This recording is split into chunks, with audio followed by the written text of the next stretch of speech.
Hi everyone, thank you for joining me for story time with Constable Mark Smith again. Today we are going to be reading Cloudy with a Chance of Meatballs, written by Judy Barrett and drawn by Ron Barrett. Hope you enjoy.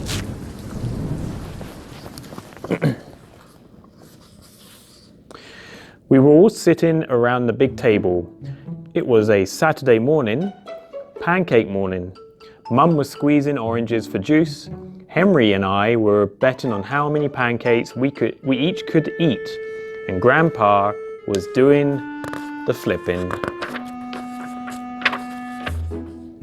Seconds later, something flew through the air, headed towards the kitchen ceiling, and landed right on Henry's face.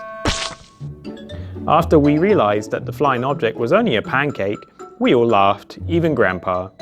Breakfast continued, quite uneventfully.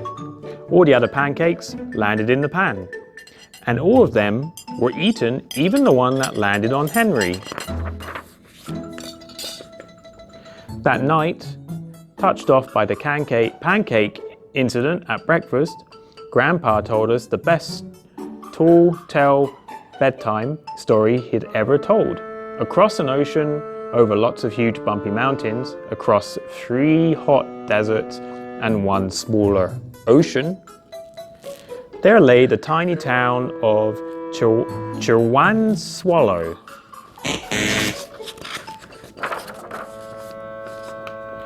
In most ways, it was very much like any other tiny town. It had a main street lined with stores, houses with trees and gardens around them, a schoolhouse, about 300 people, and some assorted cats and dogs. But there were no food stores in the town of Chew and Swallow. Okay. They didn't need any. The sky supplied all the food they could possibly want. The only thing that was really different about Chew and Swallow was its weather. It came 3 times a day at breakfast, lunch and dinner. Everything that everyone ate came from the sky. Whatever the weather served, that was what they ate. But it never rained rain, it never snowed snow, and it never blew just wind. It rained things like soup and juice. It snowed mashed potatoes and green peas. And sometimes the wind blew in storms of hamburgers, my favorite.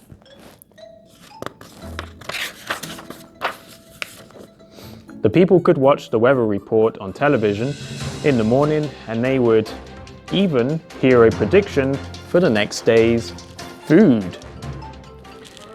When the townspeople went outside, they carried their plates, cups, glasses, forks, spoons, knives and napkins with them. That way, they would always be prepared for any kind of weather. If there were leftovers, and there usually were, the people took them home and put them in their refrigerators, in case they got hungry between meals. The menu varied. By the time they woke up in the morning, breakfast was coming down. After a brief shower of orange juice, low clouds of sunny side up eggs moved in, followed by pieces of toast, butter and jelly sprinkled down for the toast. And most of the time, it rained milk afterwards. For lunch one day, frankfurters, already in their rolls, blew in from the northwest at about 5 miles an hour. There were mustard clouds nearby. Then the wind shifted to the east and brought in baked beans. A drizzle of soda finished off the meal. Dinner one night consisted of lamb chops, becoming heavy at times with occasional ketchup.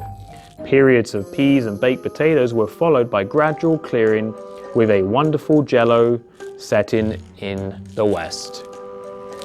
The sanitation department of Chew and Swallow had a rather unusual job for a sanitation department. It had to remove the food that fell on the houses and sidewalks and lawns. The workers cleaned things up every meal and fed all the dogs and cats. Then they emptied some of it into the surrounding oceans for the fish and turtles and whales to eat. The rest of the food was put back into the earth so that the soil would be richer for people's flower gardens.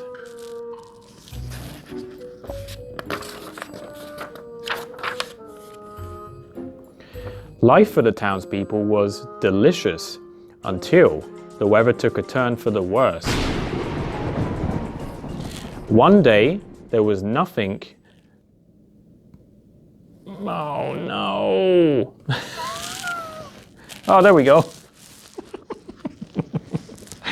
Okay, this weather forecast did not say it was going to all of a sudden get dark. Okay, here we go. Let's start this bit again. One day, there was nothing but gorgonzola cheese all day long. The next day, there was only broccoli all overcooked. And the next day, there were Brussels sprouts and peanut butter with mayonnaise. Another day, there was a pea soup fog. No one could see where they were going, and they could barely find the rest of the meal that got stuck in the fog. The food was getting larger and larger, and so were the portions. The people were getting frightened. Violent storms blew up frequently. Awful things were happening. One Tuesday, there was a hurricane of bread and rolls. All day long and into the night, there were soft rolls and hard rolls, some with seeds and some without. There was white bread and rye and whole wheat toast. Most of it was larger than they had ever seen bread and rolls before. It was a terrible day. Everyone had to stay indoors. Roofs were damaged and the sanitation department was beside itself. The mess took the workers 4 days to clean up, and the sea was full of floating rolls. To help out, the people piled up as much bread as they could in their backyards. The birds picked at it a bit, but it just stayed there and got staler and staler. There was a storm of pancakes one morning and a downpour of maple syrup. That nearly flooded the town. A huge pancake covered the school. No one could get it off because of its weight, and so they had to close the school. Lunch one day brought 15-inch drifts of cream, cheese, and jelly sandwiches. Everyone ate themselves sick, and they ended up with a stomach ache. There was an awful salt and pepper wind accompanied by an even worse tomato tornado. People were sneezing themselves silly and running to avoid the tomatoes. The town was a mess. There were seeds and pulp everywhere. The sanitation department gave up. The job was too big. Everyone feared for their lives. They couldn't go outside most of the time. Many houses had been badly damaged by giant meatball stores. Stores were boarded up, and there was no more school for the children. So a decision was made to abandon the town of Chew and Swallow. It was a matter of survival. The people glued together the giant pieces of stale bread sandwich style with peanut butter, took the absolute necessities with them, and set sail on their rafts for a new land. After being afloat for a week, they finally reached a small coastal town which welcomed them. The bread had held up surprisingly well enough for them to build temporary houses for themselves out of it. The children began school again, and the adults all tried to find places for themselves in the new land. The biggest change they had to make was getting used to buying food at the supermarket. They found it odd that the food was kept on shelves, packaged in boxes, cans and bottles. Meat that had to be cooked was kept in large refrigerators. Nothing came down from the sky except rain and snow. Oh, snow. The clouds above their heads were not made of fried eggs. No one ever got hit by a hamburger again. And nobody dared to go back to Chew and Swallow to find out what had happened to it. They were too afraid. Henry and I were awake until the very end of Grandpa's story. I remember his good night kiss. The next morning we woke up to see snow falling outside our window. We love snow. We ran downstairs for breakfast and ate it a little faster than usual so we could go sledding with Grandpa.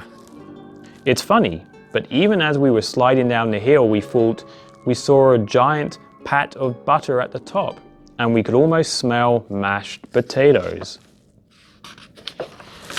And that is the end.